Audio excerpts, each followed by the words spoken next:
बिस्मिल्लाहिर्रहमानिर्रहीम अस्सलामु अलैकुम। I welcome you all to the virtual classroom of computer science. हमने अपने लास्ट लेक्चर में क्या डिस्कस किया था? हमने अपने लास्ट लेक्चर में डिस्कस कर रहे थे सॉफ्टवेयर और उसकी टाइप्स। अब मैंने आपसे कहा था कि हम ऑपरेटिंग सिस्टम इन डिटेल देखेंगे अपने नेक्स्ट लेक्चर में, तो मैं आपके साथ नेक्स्ट लेक्चर में हाज़िर हूँ और हम जो है ऑपरेटिंग सिस्टम डिस्कस करेंगे। ऑपरेटिंग सिस्टम आपके पास क्या चीज़ थी? ऑपरेटिंग सिस्टम आपके पास जो है वो एक सिस्टम सॉफ्टवेयर है। और सिस्टम सॉफ्टवेयर क्या होता है? सिस्टम सॉफ्टवेयर आपके पास एक मास्टर कंट्रोल प्रोग्राम होता है। मास्टर कंट्रोल प्रोग्राम मतलब जो सारी की सारी चीज़ों को, सारे के सारे हार्डवेयर रिसोर्सेज को और एप्लीकेशंस को मैनेज कर रहा होता है।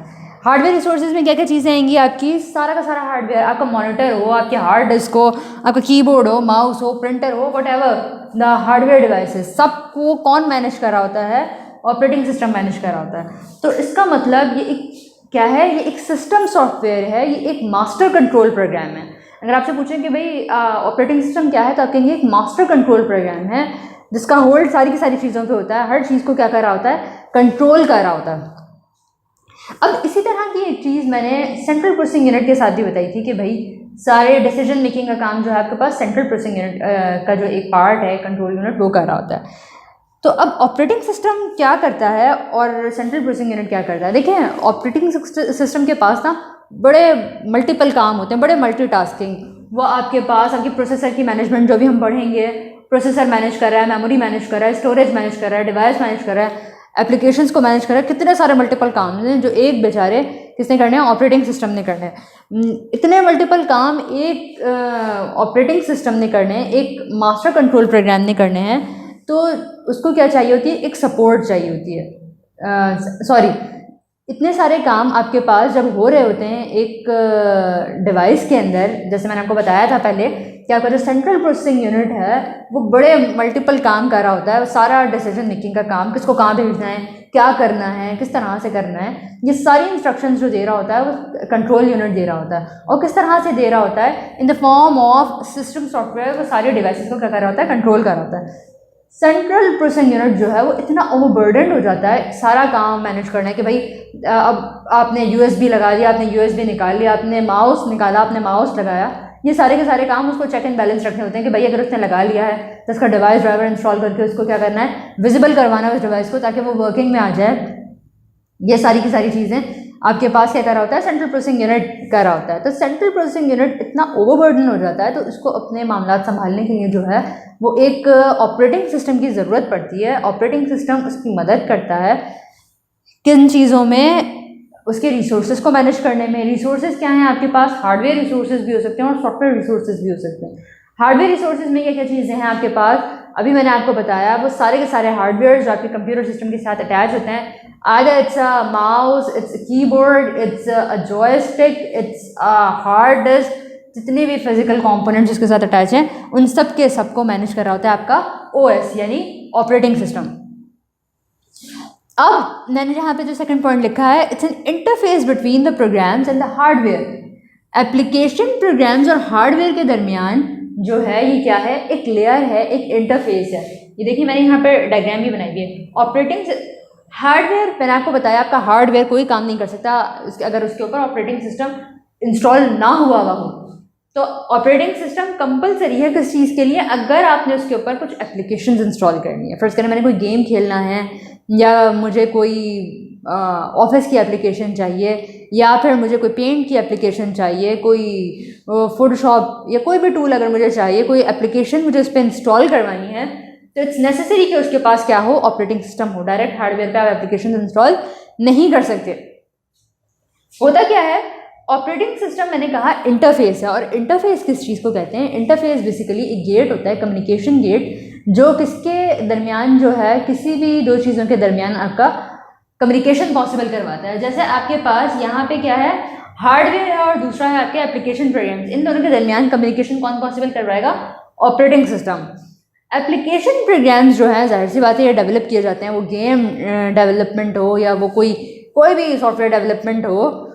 जब आप बना रहे होते हैं, ऑपरेटिंग सिस्टम आपको क्या फ़ायदा दे रहा होता है? ऑपरेटिंग सिस्टम आपको ये फ़ायदा दे रहा होता है कि आपको हार्डवेयर से कोई सरोकार नहीं है, क्योंकि आपको पता है आपका जो ऑपरेटिंग सिस्टम है इट्स अ पोर्टेबल, ये पोर्टेबल है, वो किसी भी सिस्टम पे चल जाएगा। मैं अपने सिस्टम पे उसको इंस्टॉल करूँ, मैं अपने फ्रेंड के सिस्टम पे इंस्टॉल करूँ, और मेरा फ्रेंड अपने फ्रेंड ऑफ फ्रेंड के सिस्टम पे इंस्टॉल करे, वो सबके सिस्टम पे जो है वो चल जाएगा।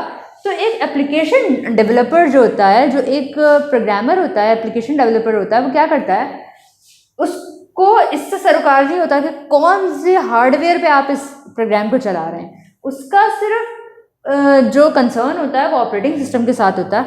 अगर ये इस ऑपरेटिंग सिस्टम पे चल रहा है तो ये हर हार्डवेयर पे चल जाएगा। कितना बड़ा एडवांटेज है कि भाई आपने कोई भी एप्लीकेशन डेवलप करनी है, फर्स्ट करें मैंने कोई गेम डेवलप करना है, तो उस गेम डेवलपमेंट के लिए मुझे सिर्फ अपने ऑपरेटिंग सिस्टम से कंसर्न है, मुझे हार्डवेयर से कोई कंसर्न ही नहीं है, क्योंकि ऑपरेटिंग सिस्टम का ताल्लुक हार्डवेयर से वो खुद डील कर लेगा हार्डवेयर को।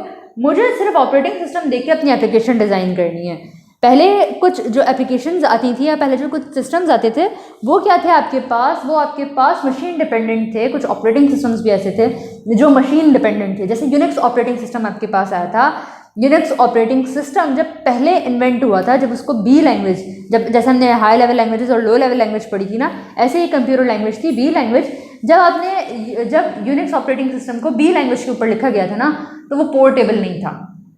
फिर क्या किया गया, पोर्टेबल नहीं था मतलब एक स्पेसिफिक मशीन पे वो चलेगा, हर कंप्यूटर पे आप उसको इंस्टॉल नहीं कर सकते, मशीन डिपेंडेंट था वो सॉफ्टवेयर।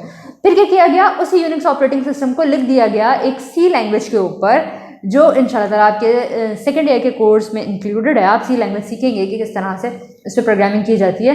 बहरहाल जब यूनिक्स ऑपरेटिंग सिस्टम को सी लैंग्वेज पे लिखा गया तो उससे क्या फ़र्क पड़ा, इससे ये फ़र्क पड़ा कि वो पोर्टेबल हो गया। अब यूनिक्स ऑपरेटिंग सिस्टम किसी भी सिस्टम पर इंस्टॉल करवा सकते हैं। तो आपने पढ़ा operating system it's an interface between the hardware and application. और इंटरफेस क्या होता है, जो आपकी कम्युनिकेशन पॉसिबल करवा है। फर्स्ट करें मैं कहूँ यहाँ पे एक गेट लगा हुआ है और गेट के बाहर कोई खड़ा है, तो मैं उससे कैसे कम्युनिकेट करूँगी। वो जो गेट है अगर मैं उसको खोल लूँगी तो वो क्या है, हमारा इंटरफेस है। कोई विंडो लगी हुई है जिसके बाहर कोई खड़ा हुआ है, तो वो विंडो क्या है, हमारे दरमियान इंटरफेस है जो हमारे दरमियान कम्युनिकेशन पॉसिबल करेगा। अगर वो बंद होगी तो फिर हम कम्युनिकेट तो नहीं कर सकते आपस में। इसी तरह से ऑपरेटिंग सिस्टम भी एक विंडो है जो कि क्या कर रही होती है, हार्डवेयर और एप्लीकेशन सॉफ्टवेयर को इंटरेक्ट करवा रही होती है आपस में। अगर आप अपने मोबाइल डिवाइसेस की बात करें तो आपके मोबाइल डिवाइसेस में जो ऑपरेटिंग सिस्टम्स आते हैं जिसके बगैर आपकी मोबाइल डिवाइस नहीं चल सकती। अगर हम एंड्रॉयड की बात करें तो एंड्रॉयड है, एंड्रॉयड के कितने सारे वर्जन हैं, किट कैट है, जेली बीन है, इतने मज़े मज़े के इसके नाम हैं, कप केक्स हैं, इतने अच्छे अच्छे इन्होंने नाम रखे हुए हैं अपने ऑपरेटिंग सिस्टम के। तो ये क्या है, एंड्रॉयड ऑपरेटिंग सिस्टम है। एंड्रॉयड ऑपरेटिंग सिस्टम किस चीज़ का, मोबाइल का। और आपको पता है लिनक्स भी एक ऑपरेटिंग सिस्टम है। लिनक्स एक ओपन सोर्स ऑपरेटिंग सिस्टम है, जिसको ओपन सोर्स मतलब कोई भी उठाकर उसमें चेंजेस कर सकता है, अलाउड है। तो लिनक्स ऑपरेटिंग सिस्टम पे ही जो है को उठाकर और आपका एंड्रॉयड ऑपरेटिंग सिस्टम जो है वो बनाया गया था। एंड्रॉयड ऑपरेटिंग सिस्टम आपके मोबाइल डिवाइसेस के लिए, ऐसे iOS जो है आपकी एप्पल डिवाइसेस जो हैं उनके लिए बनाया गया है।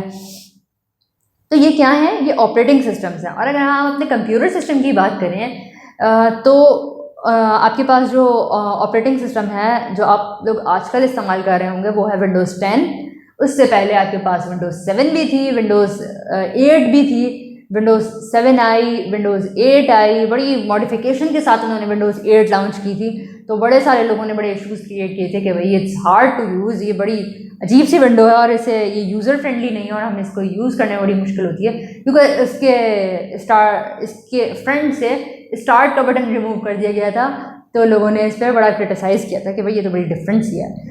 विंडोज़ 7 के बाद विंडोज़ 8 आई थी, फिर 8.1 उसका मॉडिफिकेशन वर्जन, अपडेटेड वर्जन आया था। 8.1 के बाद अब विंडोज़ 10 चल रही है। अब विंडोज़ 10 के बाद देखते हैं कि कौन सी विंडोज़ आएगी। इसके अलावा आपके पास लिनक्स ऑपरेटिंग सिस्टम भी था। लिनक्स ऑपरेटिंग सिस्टम आपको दोनों तरह के इंटरफेसेस प्रोवाइड करता था, जो कि अब हम डिस्कस करेंगे। इंटरफेस बेसिकली क्या होता है, इंटरफेस आपके पास मैंने बताया जो दो चीज़ों का कम्युनिकेशन पॉसिबल करवाता है। आइदर वो टेक्स्ट की फॉर्म में हो, भाई मैं अपने कंप्यूटर से कम्युनिकेट कर रही हूँ bye the help of keyboard, सही है। मैंने कोई कमांड टाइप किया और उसको समझ आती है वो इंस्ट्रक्शन, मैंने उसको कोई इंस्ट्रक्शन टाइप करके दी, अब वो उस पर उसको फुलफिल कर देगा। जैसे मैंने उसको एक पाथ प्रोवाइड किया कि भाई फर्स्ट करें मैंने उसे कमांड दी कि भाई CD का मतलब होता है चेंज डायरेक्टरी, कि आप मेरी डायरेक्टरी चेंज करवा दें, जिस डायरेक्टरी में मैं अभी हूँ आप उस डायरेक्टरी से मुझे किसी भी रूट फोल्डर में ले जाएं, फ़र्ज़ करें रूट फोल्डर में ले जाएं या होम पे ले जाएं। सीडी होम कर दिया मैंने, तो क्या होगा, ये होम, इसके होम नाम की कोई डायरेक्टरी होगी जिसमें ये मूव कर जाएगा, डायरेक्टरी को चेंज कर लेगा। और इसी तरह से कुछ कमांड्स होती हैं जो आपने पहले शायद पढ़ी भी हों, cd डॉट डॉट थी, और भी मल्टीपल कमांड्स हैं। और क्या है, शायद आपने सुनी हो ip config, इस तरह की छोटी छोटी सी कमांड्स हैं। और डॉस पे आपने सुनी होंगी डेट टाइम, डेट क्या है, टाइम क्या है, क्लियर स्क्रीन की एक कमांड थी cls डॉस के अंदर, और भी बड़ी मल्टीपल कमांड्स थी। तो एक इंटरफेस था एक ज़माने में, और अभी भी है वो, मैं आपको बताऊंगी कैसे। इंटरफेस CLI मतलब command line interface. Command line interface कि अगर आपने अपने हार्डवेयर पे से कोई इंस्ट्रक्शन फुलफ़िल करवानी है तो आपने क्या देना है उसको, कमांड लाइन इंटरफेस, मतलब कमांड देनी है उसे कुछ, फिर वो कोई काम करेगा। फ़र्ज़ करें अगर मुझे कोई इमेज ओपन करवानी है bye the help of command line interface, और मुझे पता है उसका पाथ क्या है, पाथ मतलब कि वो कहाँ पे सेव है। मुझे पता है कि वो C ड्राइव में जो है मेरे पास एक पिक्चर्स का फोल्डर है जिसमें मैंने अपनी पिकनिक की पिक्चर्स जो हैं सेव की थी, और पिकनिक की पिक्चर्स में और जो इमेज 1 थी वो मेरी सबसे फेवरेट पिक्चर है। या हो सकता है आपने इस फोल्डर से और कोई डायरेक्टरी बनाई हुई और कोई फोल्डर बनाया हुआ जिसमें आपने उसको सेव करवाया हुआ। तो ये क्या है, ये पाथ है। आपको पाथ पता है तो आपने कोई भी चीज़ ओपन कर ली कि भाई पाथ अगर आप को पता है तो आपने कोई भी चीज़ ओपन करनी है तो बड़ी आसान हो जाती है आपके लिए by the help of command line interface. But it's difficult to memorise the commands, बड़ी मुश्किल हो जाती है अगर आपको कमांड्स याद करनी पड़ जाए। अभी जो आपके पास लिनक्स ऑपरेटिंग सिस्टम है वो दोनों तरह की चीज़ें प्रोवाइड करता है। आपके पास कमांड लाइन इंटरफेस भी प्रोवाइड कर रहा होता है वो, और आपके पास ग्राफिकल यूज़र इंटरफेस जो अभी हमने नहीं पढ़ा वो भी प्रोवाइड कर रहा होता है। दोनों चीज़ें होती हैं उसमें। टर्मिनल विंडो भी होती है उसकी जिस पे आप कमांड्स के थ्रू ऑपरेट कर रहे होते हैं। अच्छा, वेरी गुड ऑपरेटिंग सिस्टम। आप इससे अंदाज़ा लगा लें कि अभी जो नेटवर्किंग के हिसाब से तो खैर वो बहुत ही कोई बेहतरीन ऑपरेटिंग सिस्टम है। लिनक्स ऑपरेटिंग सिस्टम जो है, मैं नेम लिख दूँ इसका कि अभी ये जो मुझे अपने रिसर्च में ज़रूरत पड़ी और मैंने अपनी रिसर्च में जितने मतलब जो ऑपरेटिंग सिस्टम यूज़ किया अपनी रिसर्च के लिए, जिसमें मैंने सारे सॉफ्टवेयर इंस्टॉल करके उसके सिमुलेट करके देखा था, वो लिनक्स ऑपरेटिंग सिस्टम है बहरहाल। और अगर आपको कमांड्स अगर आपको पाथ ना पता हो तो आप लिनक्स में ls लिख देते हैं तो वो सारी लिस्ट डाउन कर देता है कि कौन कौन सी डायरेक्टरीज जो हैं वो बनी हुई हैं उन पे। अच्छा, बहरहाल command line interface, it's a difficult way because it's difficult to memorize the commands or the path where your file is saved। सही, तो command line interface में क्या होता है, एक ऐसा इंटरफेस है जिससे आप कंप्यूटर से कम्युनिकेट कर रहे होते हैं bye the help of commands.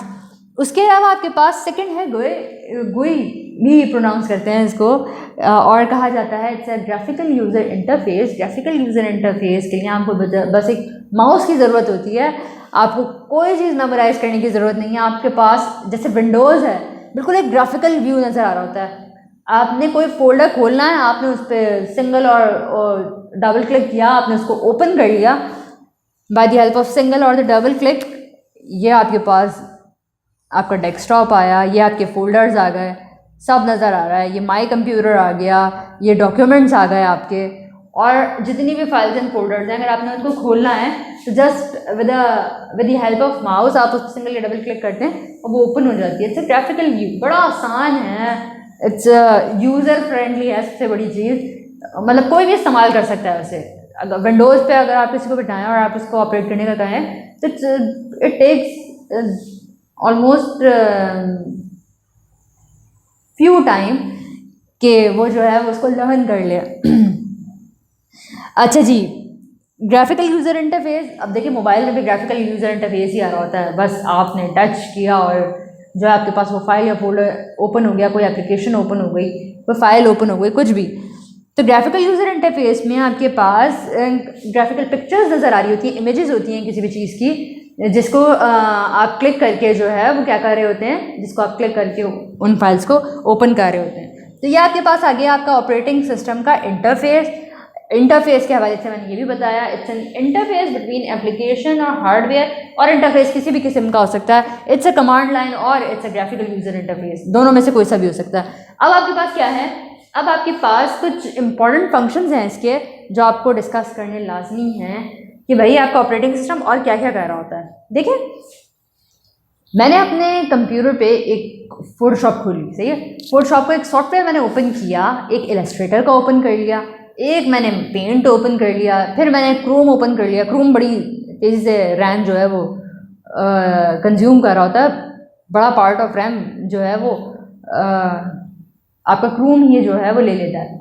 अच्छा खैर, अभी मैंने क्या बताया, आपने मल्टीपल एप्लीकेशंस खोली, मल्टीपल फाइल्स खोली, मल्टीपल फोल्डर्स ओपन किए, बड़ी सारी चीज़ें आपने एक साथ ओपन कर ली। फर्स्ट करें, मैंने एक ब्राउज़र पे 20 टैब्स भी ओपन कर ली, जिसमें मैंने डिफरेंट क्या करी, किसी पे मैंने फेसबुक ओपन की, किसी पे इंस्टाग्राम, किसी पे फ्लिकर का अकाउंट ओपन कर लिया, so on and so fourth. मैंने लाइन से बड़ी चीज़ें उस पर जो है वो ओपन की हुई हैं।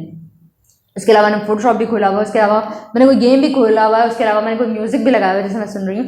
बड़ा मल्टीपल टास्किंग है आपका जो ऑपरेटिंग सिस्टम है, इतने सारे टास्क के साथ परफॉर्म कर लेगा। मगर वो कैसे परफॉर्म करेगा, इसके प्रोसेसर को मैनेज करना, आज कंप्यूटर सिस्टम के प्रोसेसर को मैनेज कौन करवा रहा होता है, उसको स्केड्यूल कौन करवा रहा होता है, शेड्यूलिंग का जो काम हो रहा होता है वो कौन करवा रहा होता है, वो करवा रहा होता है आपका ऑपरेटिंग सिस्टम। आपके सेंट्रल प्रोसेसिंग यूनिट, ये जो आपका प्रोसेसर है, उसके अंदर इतने मल्टीपल प्रोग्राम्स रन हो रहे होते हैं, उसको कितनी सारी चीज़ें एक साथ एग्जीक्यूट करनी होती हैं। मतलब अगर कोई मुझसे एडिशन का भी सवाल करे, एक साथ सब्ट्रैक्शन का भी करे, मल्टीप्लिकेशन का भी करे, डिवीजन का भी करे, I am confused because I am a human, I am not a machine कि भाई मैंने उसको भी आंसर कर दिया, उसको भी आंसर कर दिया, मैं एक साथ मल्टीपल चीज़ें ऑपरेट कर रही हूँ। It's not possible for me, but it's possible for your computer system to do this. अच्छा जी, तो प्रोसेसर मैनेजमेंट में क्या होता है, आपका ऑपरेटिंग सिस्टम प्रोसेसर को मैनेज कर रहा होता है, स्केड्यूल कर रहा होता है कि भाई ये एप्लीकेशन है, इसको इतना टाइम देना है, फिर इस एप्लीकेशन को टाइम देना है, इसको एग्जीक्यूट करवाना है। और ये काम इतना फास्ट हो रहा होता है कि हमें पता ही नहीं चल रहा होता, कि मतलब इतनी तेज़ी से ये सारा काम एग्जीक्यूट हो रहा होता है कि हमें पता ही नहीं चल रहा होता। आपका ऑपरेटिंग सिस्टम क्या कर रहा होता है, आपकी CPU की स्केड्यूलिंग कर रहा होता है कि भाई कौन से प्रोसेस को, मतलब कौन सा जो आपका कौन सी फाइल या कौन सी जो प्रोग्राम खुला हुआ है उसको कितना कितना टाइम देना है, किस तरह से उसको एग्जीक्यूट करवाना है, और या पैरेलल प्रोसेसिंग किस तरह से करवानी है। ये सारा का सारा काम आपके सेंट्रल प्रोसेसिंग यूनिट के साथ मिलकर प्रोसेसर मैनेजमेंट की, शेड्यूलिंग की, वो सारे प्रोग्राम्स की कौन करवा रहा होता है, आपका ऑपरेटिंग सिस्टम। इसीलिए मैंने कहा था it's a master control program, as a master work कर रहा होता है वो। इसके अलावा आपकी मेमोरी मैनेजमेंट, मेमोरी मैनेजमेंट की अगर हम बात करें तो आपके पास मेमोरी मैनेजमेंट में क्या है, आपकी रैम। अब रैम में बड़ा सारा स्पेस है, और फ़र्ज़ करें मेरे पास 4 GB की रैम जो है मैंने अपने सिस्टम में इंसर्ट की हुई है।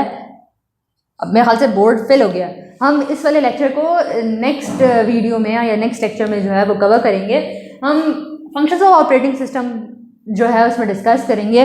बाकी तो मैंने सारा इसका ओवरव्यू दे दिया है और होपफुली आपको समझ आ गया होगा। इस लेक्चर को कंटिन्यू करेंगे, इस डिस्कशन को हम इंशाअल्लाह नेक्स्ट लेक्चर में। टिल देन टेक केयर, अल्लाह हाफिज़।